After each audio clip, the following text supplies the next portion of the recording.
Dans le cadre du cours Neurosciences 1, il sera question de l'ataxie cérébelleuse par Mathilde Chabot, Chloé Dion, Rosalie Fortier et Laura Gagnon. Bonjour, je suis Monsieur Martin, j'ai 25 ans et j'ai récemment été diagnostiquée d'une ataxie cérébelleuse. Aujourd'hui, je viens rencontrer Dr Oli, un neurologue, pour en apprendre davantage sur cette maladie. Monsieur Martin, Dr Oli vous attend à la salle 12. Je me sens vraiment nerveux. Je me demande si je vais recevoir de bonnes nouvelles.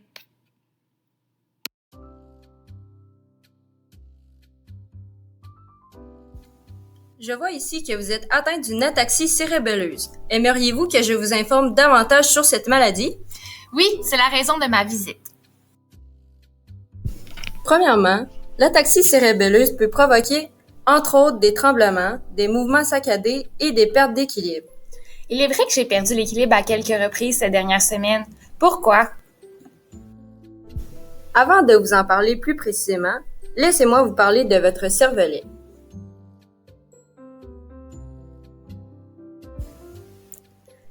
Puisque l'ataxie cérébelleuse se caractérise par une lésion au niveau du cervelet, il est important de bien comprendre l'anatomie de cette partie de l'encéphale.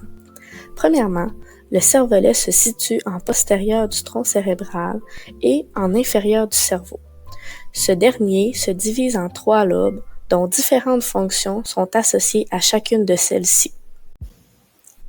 La première région se nomme le lobe antérieur et accueille les informations proprioceptives qui proviennent des tendons et des muscles, c'est-à-dire les informations qui concernent la perception des membres du corps dans l'espace.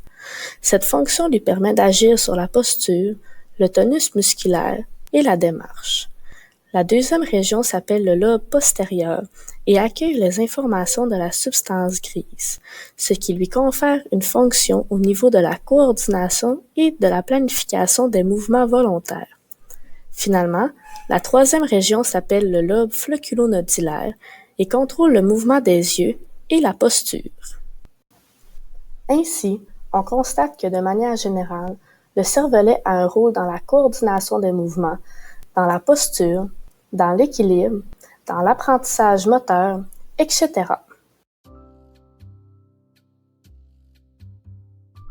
Donc, si j'ai bien compris, c'est mon cervelet qui est touché par l'ataxie cérébelleuse. Oui, en effet.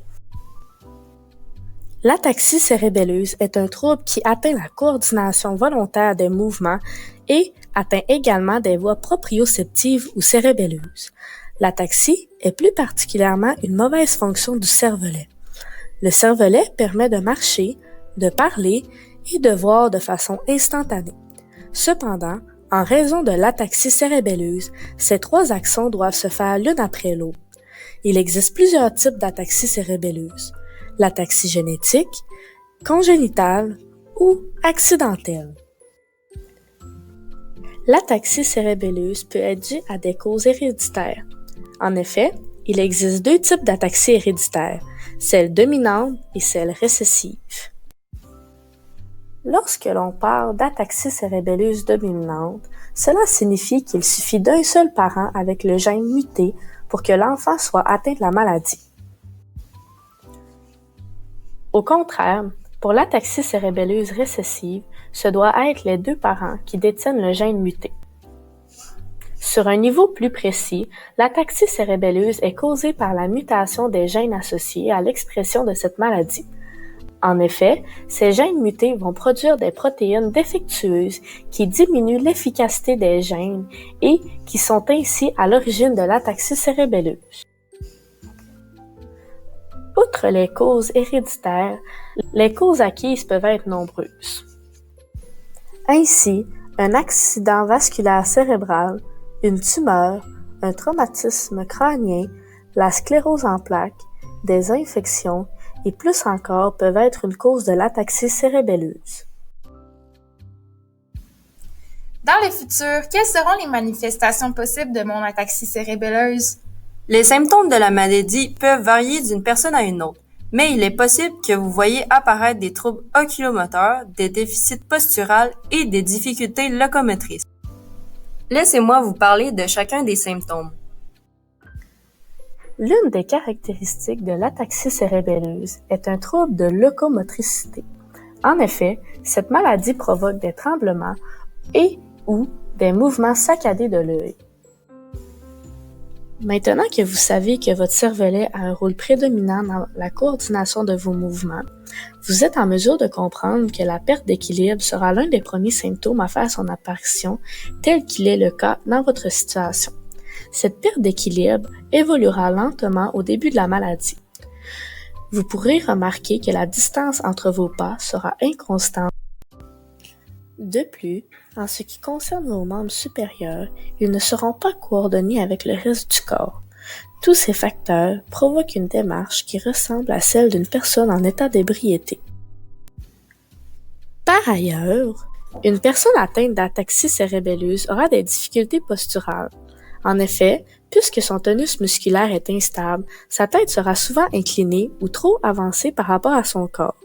Malheureusement, ce facteur augmente les possibilités de chute puisque le corps est constamment en déséquilibre. De plus, certaines personnes peuvent démontrer des déficits au niveau des opérations cognitives. En effet, l'ataxie peut avoir des atteintes sur le langage au niveau du ton, du débit et de l'articulation. Par exemple, on remarque que la personne parle avec moins de fermeté et qu'elle a une mauvaise articulation, ce qui fait qu'il est plus difficile de la comprendre. Un autre exemple concerne le ton de voix qui est inconstant, c'est-à-dire que la personne peut passer d'une tonalité explosive à une tonalité calme dans la même phrase sans qu'il n'y ait de lien avec ce qu'elle dit. Également, toujours dans les symptômes, il sera possible de constater des troubles au niveau de l'écriture, notamment une irrégularité au niveau de la formation des lettres. En terminant, des troubles du système nerveux autonome peuvent être observés. En effet, le système nerveux autonome englobe tous les mouvements qui ne sont pas naturels et qui se font de manière involontaire. Les troubles de la déglutition peuvent parfois se manifester comme symptômes de l'ataxie cérébelleuse. La déglutition est le fait d'envoyer la nourriture dans l'œsophage. Cependant, pour des personnes atteintes de cette maladie, il arrive parfois que la nourriture soit envoyée dans les voies respiratoires, ce qui peut engendrer des conséquences graves. Comment puis-je traiter mon ataxie? Malheureusement, la plupart des ataxies cérébelleuses ne peuvent pas être traitées et beaucoup d'entre elles sont impossibles à retarder. Cela s'explique par le fait que beaucoup de maladies dégénératives concernant le cervelet ne peuvent pas être traitées. Alors, que puis-je faire pour conserver mon autonomie? Aujourd'hui, afin d'établir un plan d'intervention, vous allez rencontrer le physiothérapeute, l'orthophoniste et l'ergothérapeute. Le physiothérapeute vous aidera à améliorer votre système moteur en renforçant vos muscles, votre posture et votre patron de marche. L'orthophoniste vous aidera à contrôler votre voix, à contrôler votre débit, à contrôler votre respiration et vous aidera avec la déglutition. Entrez! Bonjour, Dr. Oli. Bonjour, Monsieur Martin. Oh, Monsieur Martin, je vous présente Tina, une étudiante en ergothérapie. Puisqu'elle est déjà là, je vais lui laisser le soin de vous parler du rôle qu'elle jouera auprès de vous. Merci beaucoup, Dr. Oli. Bonjour, Monsieur Martin. Mon rôle auprès de vous sera de m'assurer que vous conserviez un mode de vie autonome malgré le récent diagnostic. Comment cela sera-t-il possible? En fait, aujourd'hui, je vais procéder à une évaluation. Nous allons donc dresser un portrait global de vos occupations, de vos habitudes et de votre niveau d'autonomie. Ensuite, une fois que cela sera fait, je pourrai vous proposer des solutions, des adaptations et des aides techniques telles que des orthèses, des aides à la marche, afin de vous permettre de conserver votre mode de vie autonome malgré votre ataxie cérébelleuse. Cela semble très bien. Est-ce que l'évaluation comportera des visites à mon domicile? Si je constate au fil de l'entrevue qu'il serait intéressant d'aller analyser votre environnement et de faire des adaptations à votre domicile, une ergothérapeute du CLSC vous rendra visite à la maison. Elle vous suggérera des aides techniques et des améliorations domiciliaires si nécessaire. Super! Êtes-vous prêt à procéder à votre évaluation? Oui! Commençons. En conclusion, cette vidéo nous a permis d'en apprendre davantage sur l'ataxie cérébelleuse. Il a donc été possible de distinguer les différents types d'ataxie ainsi que leurs causes. Les symptômes de cette maladie, principalement causés par une malfonction du cervelet, ont pu être identifiés. Bien que cette maladie soit encore très peu connue et qu'il y ait peu ou pas de traitements possibles à ce jour, les progrès scientifiques permettent d'en apprendre davantage.